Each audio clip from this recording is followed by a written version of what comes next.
Hello, we're going to make a special card today called a waterfall card. So I've made mine WI themed. So this is what we're going to do, and it's exciting enough like that, but when you give it a pull it becomes even more exciting, pushing itself across like that. You can do it that way like I just did, pushing it back in again, or you could have it as a downwards one as well. So the card is that way up and you could do it like that. Now obviously what you put on your little pictures here is up to you. It works well when you've got a name, possibly not if your name is Felicity because it's incredibly long, but perhaps if you have a shorter name you could do that. You could put a little message on each one, or obviously theme this to whatever thing you like. So I'm going to show you how to make the actual mechanism, and then how to personalise it will be up to you. So what we need for this is we need some card, and you need a sheet of A4 card, and the A4 card needs to be thin enough to fold. So you're going to do a couple of folds in the middle of this, so you don't want really thick card. I did actually try this with cereal box card and it'll work, but it was a bit difficult. So it'll work, but you know, it's actually better if you can find some card like this that you can get from lots of things. There's a fair amount of measuring in here, so although I don't usually do accurate measuring, we are going to need that. So you're going to need a ruler, not a snapped off half-tubed thing that we would have in a classroom, but possibly one that actually measures 30 centimetre if you can, but obviously you can improvise if you need to move it across when you're drawing a straight line. So we're going to need a pencil to go along with that, and we're going to need some scissors. Now for the actual fixing, you can use either double-sided tape or glue. When I'm demonstrating this to WIs, I use double-sided tape because it sticks instantly. But if you don't have it, you can use our normal glue stick, and you will just have to pause and let it dry at one stage. But it will work just as well if you're not rushing to do it. So either double-sided or glue stick is fine. And then obviously pictures. These pictures came from WI Life, which is a great place to find all kinds of exciting little pictures actually, photographs or anything you like, or you could even paint it or draw something in there. So I will see you on the other camera and I will show you exactly how to make it. So here we are a little bit closer up so that you can see what's happening when we pull it like that. And you can see where you're hiding the message and how it's going along. Obviously, if you were doing it that way, so you were doing the card, you would just do it the same way. You just have to adjust your pictures for that. Okay, so what we need is our piece of card, and we are going to measure it like this. Now I'll take you through each bit, but you could pause, because this bit, and this bit we're going to need. These are kind of the excess that you could do something with. So there you could pause and just have a look at those measurements. Now, you know, if you've been following me before, that accurate measuring is actually not my favourite thing. So this is the way that I do it. So I need to separate this into 5 centimetre squares. My goal in the end is to have 5 centimetre squares like this. And we need to make sure that we are doing that accurately. So what we're going to do is we're going to measure and mark off in centimetres. Now the thing about this is I'm going to use a biro, and I'm using the biro because I want you to see it. You need to use pencil. Okay, so first of all I'm going to make sure my ruler is the right way up, and then I'm going to go close to the top of the page and I'm going to mark 5, 10, 15, 20, 25, and my last one is not going to be the right size because there isn't 5 centimetres left. Okay, I'm going to come down from one of those marks and I'm going to mark 5 centimetres here. Then I'm going to go to the very end of that piece of paper. I'm actually going to have to turn mine around, and I'm going to mark 5 centimetres again, so that I have 2 marks there and there, exactly 5 centimetres down. Now, this does need accurate measuring, but you can find your own way of doing it if you want that. Now, some people are going to be confident enough to go down like that, but actually, because I want this to be measured really carefully, I'm going to do 5 centimetres again from that end. So I'm going to do 5, 10, 15, 20, 25. And then I'm going to join up all of those lines. So they are going to be joined up like that. The good thing about using A4 is that you already know that that top edge is straight. If you are using a scrap piece where you're not certain that it's straight, you're going to need to find a way of cutting it first to make sure. So we have got 5 centimetre squares. Now I also need another 5 centimetre strip. So I'm going to do the same thing, but this time I'm measuring from this line. Down 5 centimetres at one end, down 5 centimetres at the other end, and then I'm going to join those two together, so I now have a long 5 centimetre strip, and that's our next bit. So we need this bit and we need this bit, and then the next thing that we need is a 15 centimetre strip, which is 4 centimetres downwards. Okay, so I'm going to go 4 centimetres down at this end from that line. You might need to keep pausing constantly to see this. Now, I am just going to check. I think 15 is going to be here, but I am going to draw another line here to make sure that my 4 centimetre is really perfect. Okay, so I'm going to be drawing a straight line across there, which is going to make that 15 centimetres. I'm going to check that 15 centimetres there, and then I'm going to do it up. And that is what I need. Okay, so on my original one, this is what we're doing. We have got 5 centimetre squares across the top. We've then got a long 5 centimetre strip. We've then got a smaller strip, which is 15 centimetres by 4 centimetres.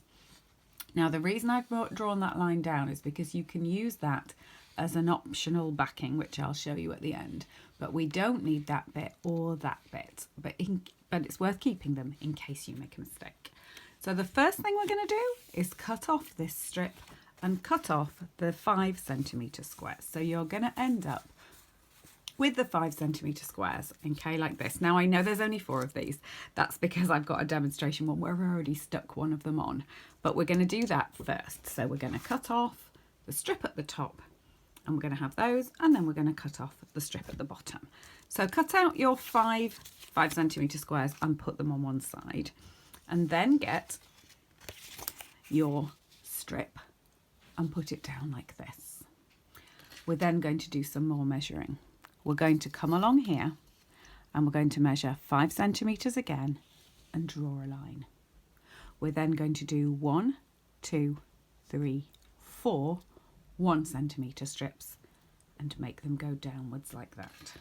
So we've got the whole of this strip here, and we need a long bit. We will be cutting some of that off later, but at the moment you need to cut so that you need to draw, sorry, so that you've got that there. And as I say, don't write these measurements on, and don't use a felt tip pen like I've done. That's just so that you can see it. And then when you've done that, you need to start to fold it. So lots of people think you should score before you fold. Now you can do that with some scissors and score it along, but it is very easy to make a mistake. If you use a craft knife, it's very easy to cut yourself. It's very easy to do that. I use my nails and I just fold carefully. So the first thing you're going to do is fold along this line here, and you're going to fold it across. Just ignore what's on the back. I'm going to fold it across like that, but I don't want it stuck up here like this or down like this. I want you to measure it. I want you to be careful that that is really lined up. And then I want you to fold it out again. I want you to fold in the next one like that, and then fold it out again, and then the next one like that, fold it out again, the next one like that, and then the last one like that. And every single time, I'm just going to move this one so that you've got this like this. Every time you're going to make a really, really good fold, and that is really, really super important. Pulling your fingers along. Don't be afraid to use your ruler. Yank it along so that you have got, this one has no writing, no drawing on it, it was just done in pencil, and then you've got it all like that. And all of those folds are going the same way. So you've got it folding in and then back out again and then in. We're not zigzagging or anything, they're all going to go the exact same way. Now, I then want you to fold it over like I've just done here with this one. So go back to that first one and fold like that. Then you're going to get your green, and here you can use either the double-sided tape or glue. You're going to get your glue stick here, you're going to stick it around, and you're going to stick that one down on there. Now that's important because we need this first one to be strong, because that's going to take a lot of the sort of heavy duty of the pulling. So we're making it super strong. Yes, you are sticking one card on top of another card and they are the same colour, but you need that one to look strong. So that's why we're doing it. And that's what I've already done here. Stuck this like this. Okay, so you've got this folded over like that, and I've stuck that first one down. Now we're going to get the glue and we're going to put this along here.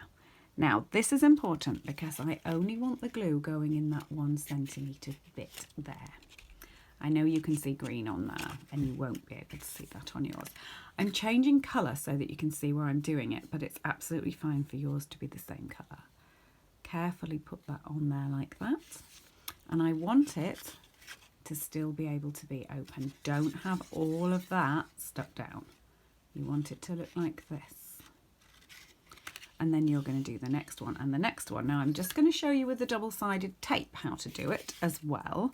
So with double-sided tape, the joy of double-sided tape is that you tear it. You don't need to use your scissors, but this is too wide to fit on there. So you either need to have thinner double-sided tape, which is fine because you can buy thinner, but I have all of this, so I'm going to cut it. I'm putting this one on the edge of here because I'm going to use that in a minute. And I'm going to stick this down here. I don't want it going over here. When you're putting glue on, don't get your glue over this bit. That will make it stick down and it won't do that fabulous bit where it's really good and waterfalling. So I'm going to pull off my double-sided tape backing and I'm going to stick this down. I'm lining it up with the bit that was already folded and I'm sticking that down. And it's looking like that on the side now, not all glued down here. And then we're going to do the same and the same with the next two, and it doesn't matter.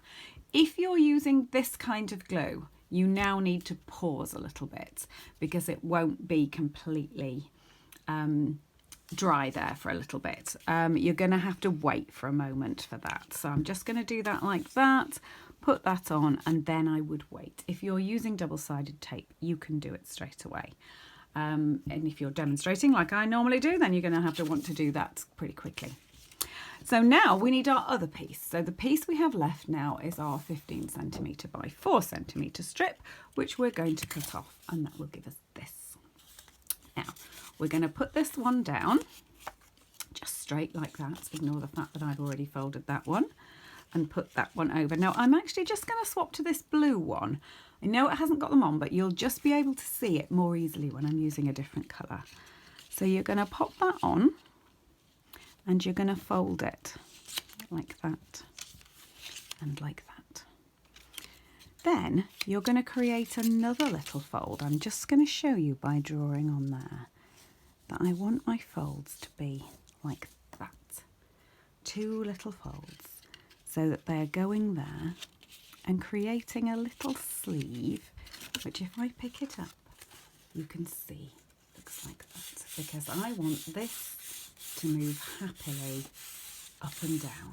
Okay, so check before you stick anything down that that is happily moving, that you have a bit of space in there, and it's going to be going up and down like that. And when you're happy with that, you put some glue or some double-sided tape on there and there while it's on there. So put that like that, glue on there, and put that down, and check that you are moving happily backwards and forwards like that. And that's what we've created. Okay. Now, it's very nearly finished when we've got to that stage. All we need is our last bit. So here's the whole magic. Here's one I made earlier. So when you've got this stage like this, you now need to put glue on here and stick it to the back of here. So that first square is going to be stuck down like that. Okay, so make sure that's there and make sure you can move it happily. So if I just show you with this one, before you do the final sticking, just check that that is moving. And we're going to stick the little sleeve down to the first one so that it's really clearly stuck. So I'm going to show you on the original one as at the moment that we've got this like this and this first one is stuck. And then we have our waterfall card. We need to stick it to the card blank. So you've now made all of that and you need to stick it down. Before you do that, you can put this gorgeous backing paper on and do anything you like. You can measure up the edge of it and cut that like that if you want, or you can just leave it straight. It's up to you. If you want to cut that bit like that, I hole punched it and put a ribbon on to make this one fancy, but you absolutely don't have to. On this one, I've just written pull here. Now just be careful to make sure it's the right way up. I painted that, it's facing the wrong way. Okay, so I thought I'd leave the mistake on to show you. That's what you're going to be doing. Put a backing on if you want to assemble your card. Snip off this bit if you want to. Give it a pull, stick some pictures on, and then have lots of fun sending people waterfall cards that they can play with. See you soon.